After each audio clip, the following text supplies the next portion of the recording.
चलत रामचंद्र बाजत पैजनिया ठुमक चलत रामचंद्र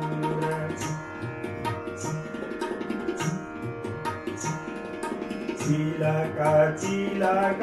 उठत धाय तिलक तिलक उठत धाय तिलक तिलक उठत धाय गिरत भूमि लटपटाय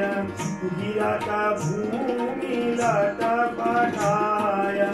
धाय मातु गोदले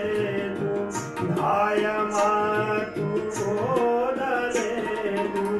दशरथ किरनिया ठुमक चलत रामचंद्र ठुमक चलत रामचंद्र बाजत पैजनिया ठुमक चलत रामचंद्र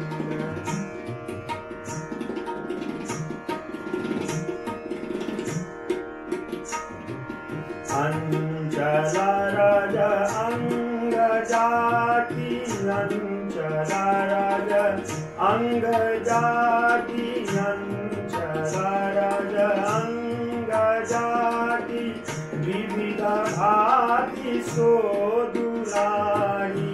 विविध भांति सो दुलारी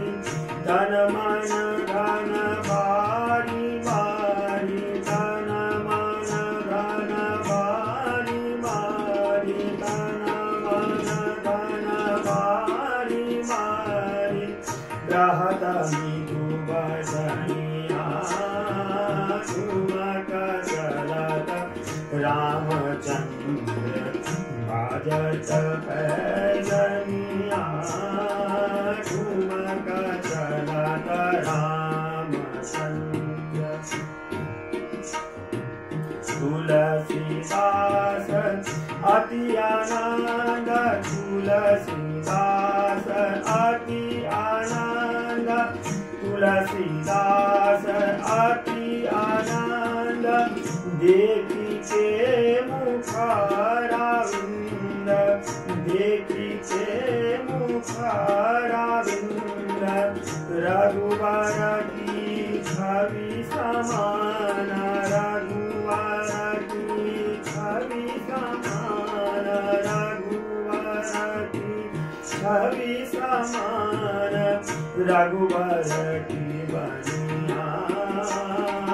ठुमक चलत रामचंद्र ठुमक चलत रामचंद्र बाजत पैजनिया ठुमक चलत रामचंद्र तिलक तिलक उठत धाय तिलक तिलक उठत धाय गिरत भूमि लटपटाय गिरत भूमि लटपटाय धाय मातु गोदले धाय मातु गोदले दशरथ किरनिया